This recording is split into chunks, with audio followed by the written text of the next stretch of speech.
Après avoir marché 6 km et s'être un peu perdu en forêt, le petit groupe choisit de faire une halte à l'ombre d'un arbre.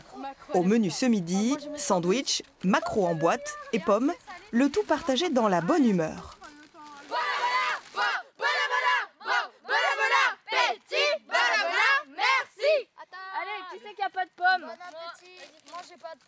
Titouan et ses copains se connaissent depuis 1 an. Avec le temps, une forte amitié s'est créée entre eux. On est un petit peu que des copains en fait. Et il y a un lien entre nous, on a les mêmes valeurs et c'est sympa en fait. Avec 10 € par jour et par enfant, les petits éclaireurs doivent se repérer sur les chemins balisés, trouver un endroit pour dormir et se faire à manger. Une bonne école de la débrouillardise. Merci.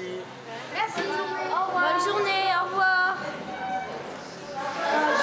On s'est tous taillé des bâtons pour la marche, on les a décorés. On a construit quelque chose, des tables pour notre coin équipage.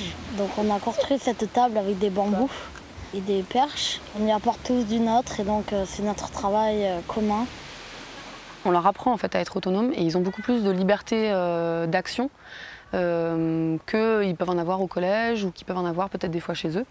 Parce que le scoutisme s'est basé sur la confiance, sur l'autonomie et sur la prise de responsabilité. On estime que c'est en faisant confiance aux gens qui prennent des responsabilités et qui s'éclatent dans la vie. Alors que les colonies de vacances ont de moins en moins de succès, pour intégrer les éclaireurs de France, il faut patienter sur liste d'attente.